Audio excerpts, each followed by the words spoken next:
बरवे माझ्या केले मने पंथेने निघाले.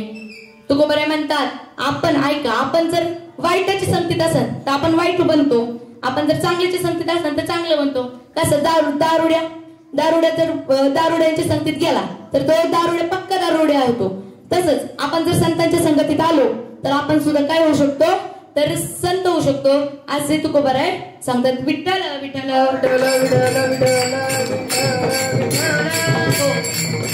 आपण कोणाच्या संगतीत गेलं पाहिजे. आणि मग शबरी माता, आता तुम्हाला शबरी माता माहिती आहेत ना.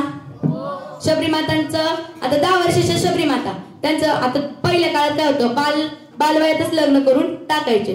तर शबरी मातेचं लग्न ठरलं, त्यांचं लग्न ठरलं. आणि मग त्यांचं लग्न ठरलं, आता लग्न जवळ आलं. लग्नाची तारीख ठरलेली होती, लग्नाची तारीख आली. आणि त्यात आपण कसं कुलदैवताच्या चरणी नतमस्तक होतं, तसं त्या कुलदैवताच्या चरणी नतमस्तक व्हायला गेल्या.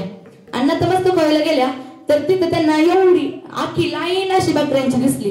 तर त्या बकऱ्यांची लाईन दिसल्यावर त्या दासींना विचारतात, कोण, तर शबरी माता दासींना विचारतात की ही का म्हणजे बकऱ्यांची लाईन कशी लावली आहे.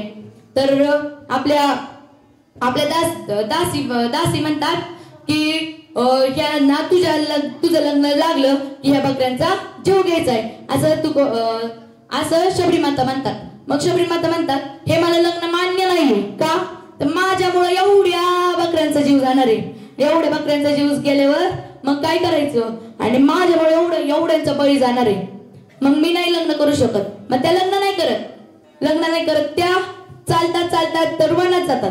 आणि वनात गेल्याच्या नंतर वनात जातात आणि वनात जातात आणि त्यांना मातंग ऋषींचा आश्रम भेटतो.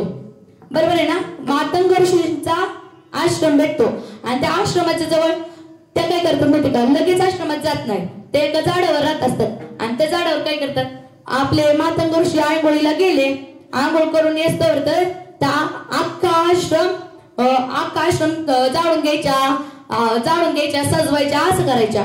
आणि मग मातंग ऋषी आले की म्हणायचे कोण येतं असं माझा आश्रम करून जातोय. तर त्याची 2-3 दिवस तशीच करायच्या. आणि नंतर मातंग ऋषी म्हणले कोण आहे बघायला पाहिजे. आणि नंतर मग शबरी माता म्हणतात, शबरी माता तिथं झाडावर लपलेल्या असतात. मातंग ऋषी इथून ते तिथपर्यंत चालत जातात आणि चालत गेल्याच्या नंतर म्हणतात चालत जातात आणि मग आपल्या शबरी माता आपल्या आश्रमात येतात. आणि आश्रमात आल्याच्या नंतर काय ते हॉल सजवतात, जाळून घेतात असं म्हणतात. आणि मग हॉल जाळून घेतात आणि मग मातंग ऋषी म्हणतात तुम्ही कोण आहे.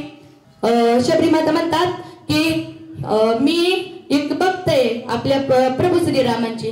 आणि प्रभू श्रीरामांची भक्त आहे म्हणल्याच्या नंतर ना मग ते काय करतात, मग ते दोघं म्हणजे त्यांचा संवाद होतो. त्यात मातंग ऋषी म्हणतात की ना एवढ्या पुढच्या वर्षांमध्ये तुला देव प्राप्त होणार आहे.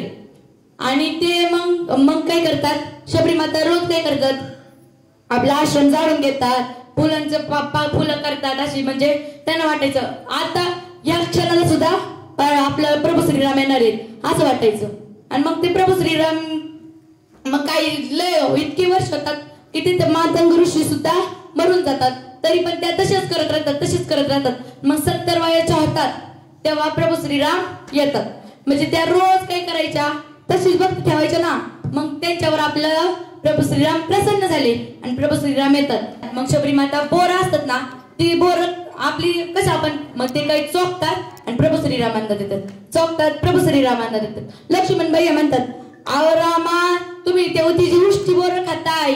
तर आपले प्रभू श्रीराम तडकन उठतात आणि म्हणतात अहो हेच भक्तिभाव आहे, कारण का त्यांच्या मनात माझ्याबद्दल भक्तिभाव असल्यामुळं त्यांची बोरं मला गोड लागतात. असं प्रभू श्रीराम आपल्या लक्ष्मण भैयांना उत्तर देतात. विठ्ठल विठ्ठल विठ्ठल विठ्ठल. मग आपण कशी भक्ती करायची, तर निस्वार्थ भक्ती करायची. कधी आपल्या मनात द्वेष नसला पाहिजे भक्ती करता की नाही. असं आपण कसं राहायचं, म्हणजे आपण गुरूंची भक्ती केली पाहिजे, आपल्या देवाची भक्ती केली पाहिजे. असं आपली माऊली म्हणतात हे विश्वाची माझे घर ऐसी मती जयाची स्थिर किंबहुना चराचर आपण पैजाला. माऊली काय म्हणतात, हे विश्व सुद्धा माझच आहे आणि त्या देवाची भक्ती करायचं सुद्धा, देवाची भक्ती करणार सुद्धा मीच आहे. असं आपले माऊली आपल्याला म्हणतात. विठ्ठल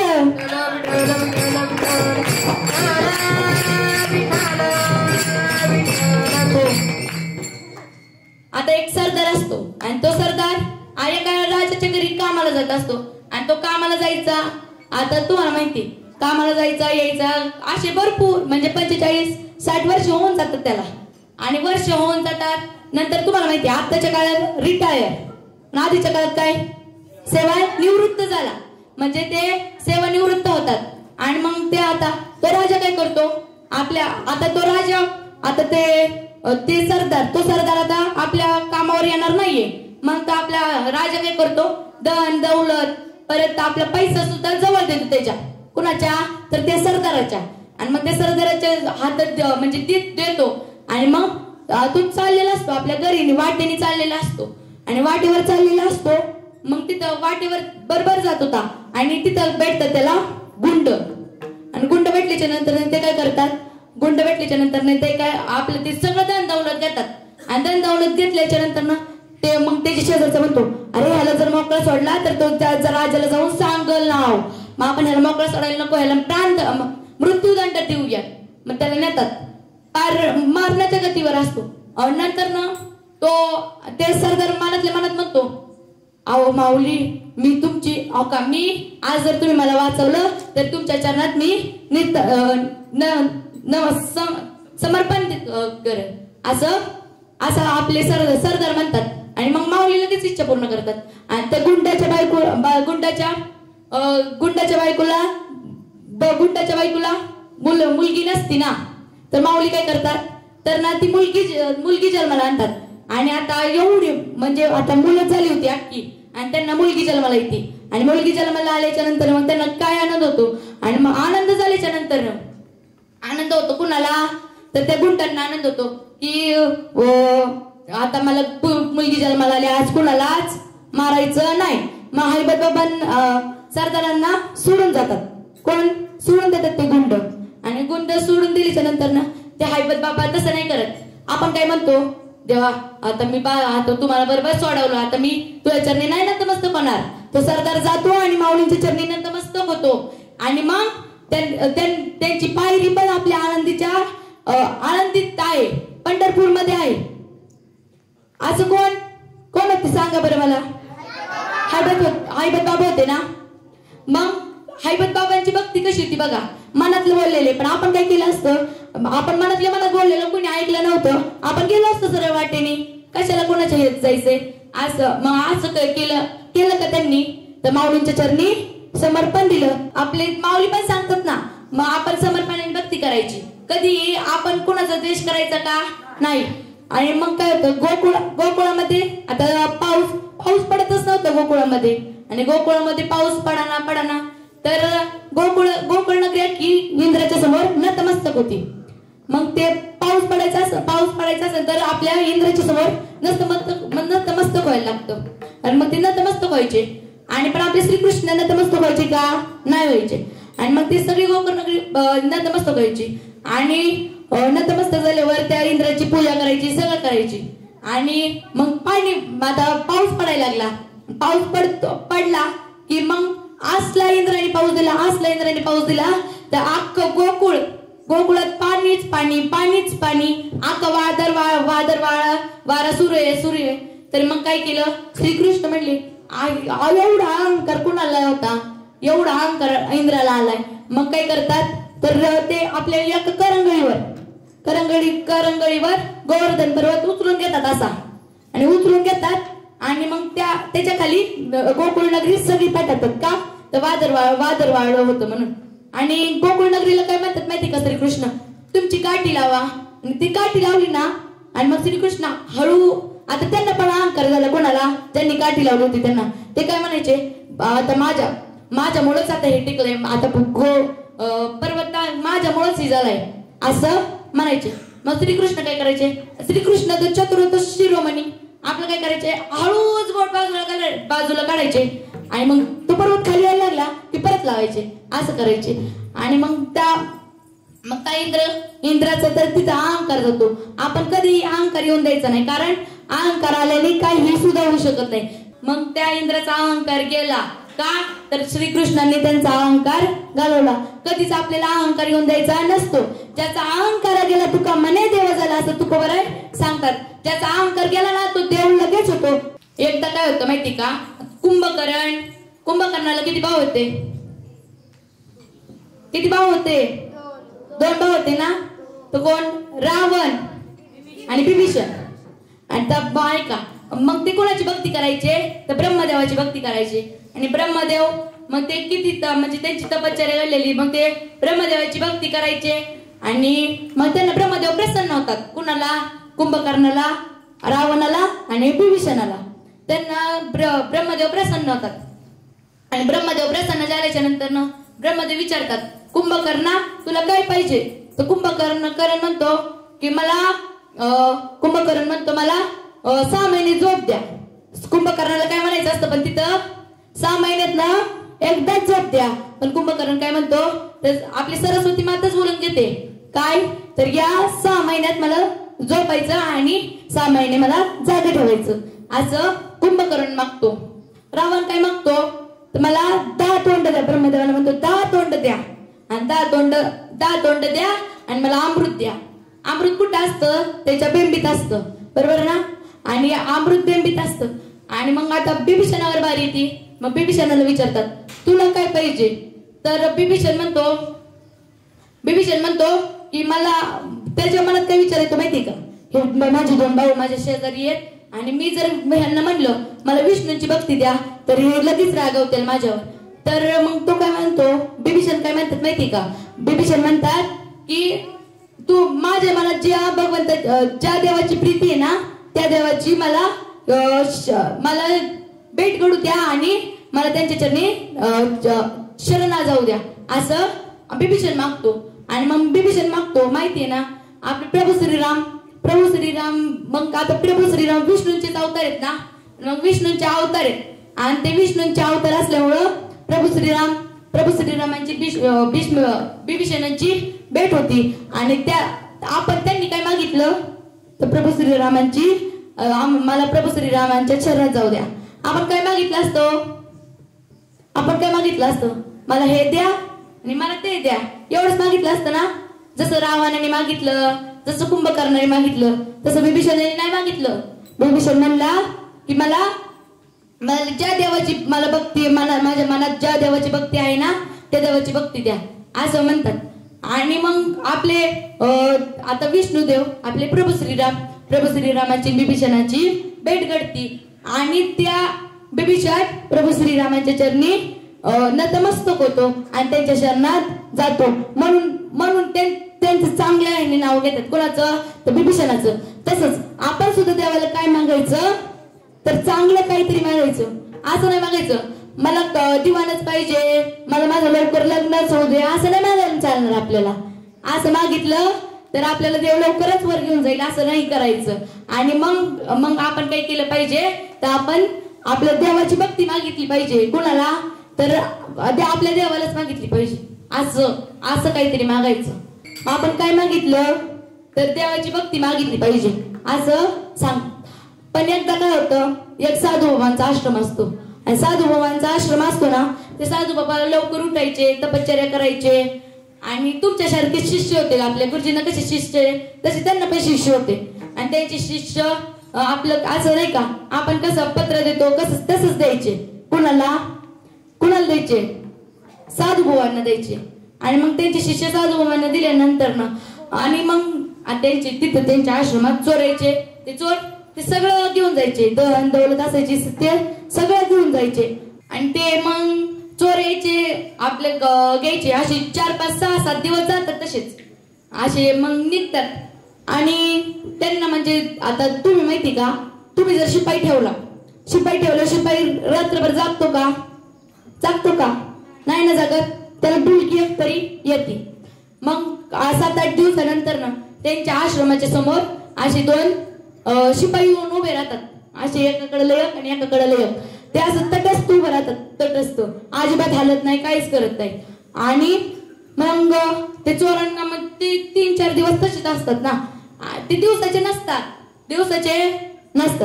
केस कवाचे असतात, फक्त रात्रीचे असतात. दिवसाचे का नसतात. तर साधू भावांना कळलं शिपाई आहे तुमच्या दारात म्हणून. मग ते आपले कोण आपले साधू भावा, मग ते साधू भावांना विचारायला त्यांनी चोरांनी भक्ताचं रूप घेतलं आणि भक्ताचं रूप घेतलं आणि गेले पुढे गेले. साधू भावांना विचारलं तुम्ही शिपाई ठेवलेत का? तर शिपाई ठेवलेत का? तर साधू भाऊ म्हणतात मी नाही शिपाई ठेवले. असं मोरपंख आहे त्यांच्या पटक्याला, मोरपंख आहे. परत त्यांनी चांगलं असं उपरण बांधलंय, त्यांच्या चेहऱ्यावर असं तेज आहे, असं लखलखत तेज आहे व त्यांच्याकडे शक्तिशाली एक माणूस आहे. असं ठेवलंय का तुम्ही? तर ते म्हणतात नाही मी नाही ठेवलं असं म्हणजे मी शिपाईच ठेवले नाहीत. आणि त्या साधू भावांना लगेच कळतं कोण आहेत ते. तर आपले श्रीकृष्ण आणि बलराम दादा त्यांचे जाऊन आश्रमात त्यांचं रक्षण करत होते. कोण? श्रीकृष्ण आणि बलराम दादा. आणि बलराम दादा श्रीकृष्ण तिथे रक्षण करत होते. आणि मग काय करायचे?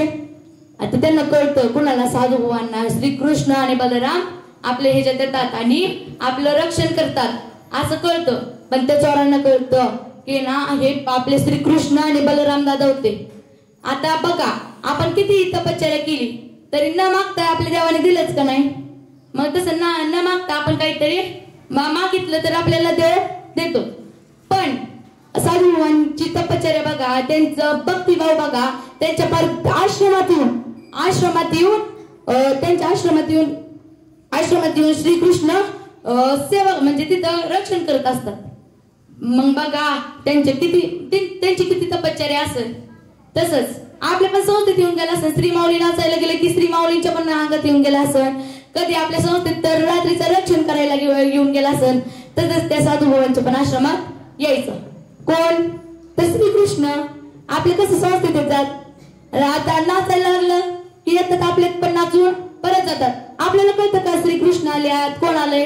कळतं का? नाही कळत. तसंच त्यांना पण साधू भावांना पण कळलं नव्हतं. मग ते साधू भाऊ काय करतात आणि ते साधू बुवा मग बघतात की कोण आहे.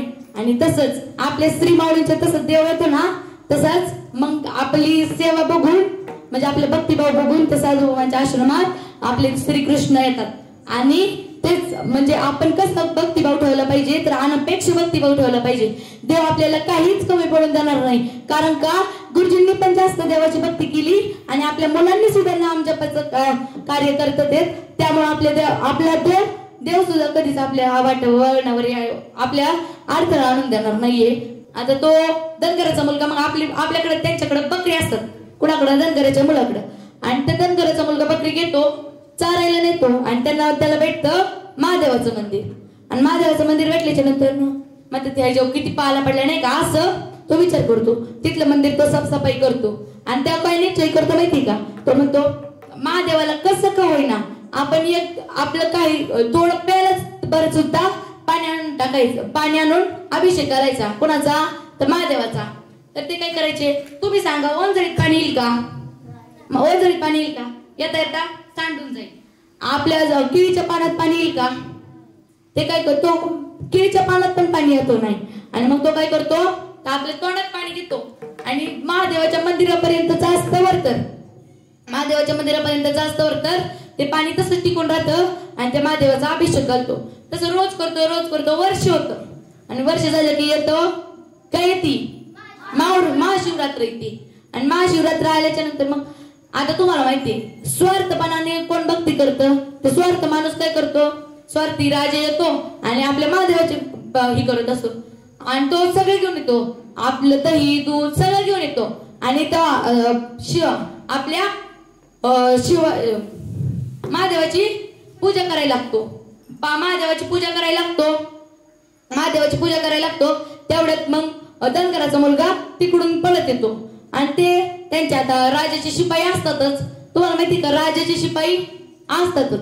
आणि मग राजाचे शिपाई ते मंदिराच्या दरवाज्यातच उभे राहिलेले असतात. आणि दरवाज्यातच उभे राहिलेले असतात. त्यामुळं ते शिपाई सुद्धा आतमध्ये जाऊन देत नाही आणि राजा सुद्धा त्या धनगराच्या मुलाला आतमध्ये येऊन देत नाही. आणि मग आपले श्रीकृष्ण, आपले महादेव आणि पार्वती माता वरतून फिरत असतात. आणि फिरत असतात की पार्वती मात्यांना आणि महादेवांना कळतं की तुमची एवढी भक्ती चालली खाली, तर आपल्या पार्वती माता म्हणतात, अहो महादेवा तुमचं बघा किती थाटमाट चाललाय, बघा तुमची किती भक्ती करतात तुमचे भक्त. तर महादेव म्हणतात, माझा भक्त हा नाहीये, माझा भक्त ता आहे, तो ना पायरी पशी उभा राहिलाय, ता माझा भक्त आहे. तू मग आपले कोण म्हणतात, तर आपले महादेव म्हणतात, तुला बघायची का कोण खरं बघतय. तर हो का, आता वादळ वारं, तुम्हाला वादळ वारं, आता वादळ वारं आपले महादेव काय करतात, वादळ वारं सोडून देतात. वादळ वारं येत असतं आणि ते मंदिर गदा गदा गदा हालायला लागतं, आणि हालायला लागतं तर एका बाजूला राणी जाती आणि एका बाजूला राजा जातो. त्यांना काही कळत नाही, आणि ती दोघं पण सगळी बाहेर निघून येतात मंदिराच्या. आणि तो धनगराचा मुलगा एकटा जातो आणि तो महादेवाला गट्ट अशी मिठी मारतो. आणि गट्ट अशी मिठी मारल्यावर तो काय म्हणतो माहिती का, म्हणतो माझ्या मला काय झालं तरी चालेल, पण माझ्या देवाला काय झालं पण नाही पाहिजे, म्हणून तो गट्ट मिठी मारतो. आणि काय म्हणतो, अहो बघा आता त्यांनी पण समर्पण ठेवलंच होतं ना महादेवाच्यावर, म्हणून तर समर्पणाने एवढं झालं. काय म्हणतात आपले माऊली, जो माझा अनन्य शरण त्याचे निवारण मी जन्म मरण, या नदी शरणागत शरण्य मीच एक. देव चाटी चुकून सांगतो, मीच एक आहे, म्हणजे मी तुला प्राप्त होईल. तू अनपेक्षा भक्ती केली तर, तू माझ्या शरणात नतमस्तक झाला तर मी तुला प्राप्त होईल असं म्हणतात. मग आपल्या धनगराच्या मुलाला महादेव प्रसन्न होतात. मग बघा आपण कशी भक्ती करायला पाहिजे, तो गोळी भक्ती केली पाहिजे.